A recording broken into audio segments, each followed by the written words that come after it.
ওই মৃতের পরিবারকে চাকরি দেওয়া হবে এবং ক্ষতিপূরণ দেওয়া হবে।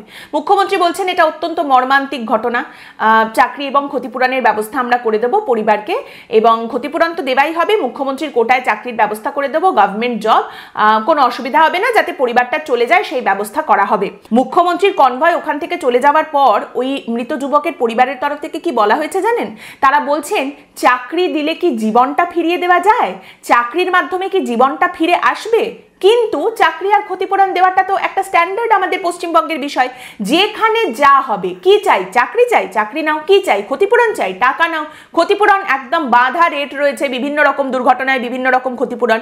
মিডিয়ার চেঁচামেচি যদি একটু বেশি থাকে তাহলে ক্ষতিপূরণ বেশি, আর মিডিয়া যদি অবহেলা করে তাহলে ক্ষতিপূরণ কম, বা অনেক সময় ক্ষতিপূরণ নাও গিয়ে পৌঁছাতে পারে।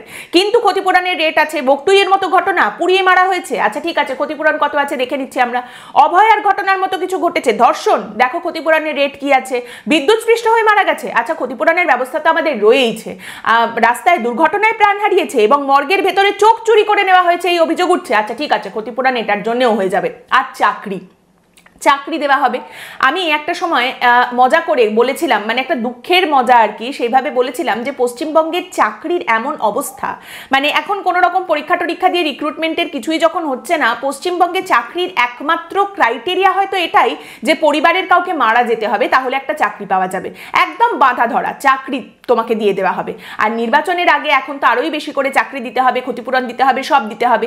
যে কোনো দুর্ঘটনা, একটা এইরকম মর্মান্তিক চরম যে কোনো ঘটনা ঘটবে, তারপরেই চলে আসবে ক্ষতিপূরণ আর চাকরি।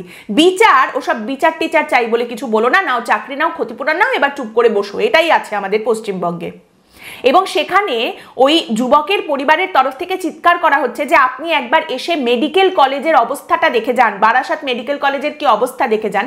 সেখানে কিন্তু কোনো উচ্চবাচ্য নেই, পুলিশ কেন কিছু করেনি, হাসপাতাল কর্তৃপক্ষ কেন পদক্ষেপ নেয়নি, এইরকম একটা ঘটনা ঘটতে কি করে পারে, একটা মেডিকেল কলেজের মর্গের কেন এরকম অবস্থা, সেই নিয়ে কোনো কথা নেই। ওই পরিবারের তরফ থেকে চিৎকার করা হচ্ছে মুখ্যমন্ত্রীর সামনে আপনি এসে মেডিকেল কলেজের অবস্থা দেখে যান, আপনি আপনার কাকলিকেও নিয়ে আসুন। আপনারা জানেন বারাসাতের এমপি কাকলি ঘোষ দস্তিদার, তিনি আবার নিজেও একজন ডাক্তার, নির্মল মাঝির মতোই তিনি একজন ডাক্তার। সেই এমপি, তাকে কিন্তু কোথাও দেখতে পাওয়া যাচ্ছে না, ত্রিসীমানায় কোথাও তিনি নেই।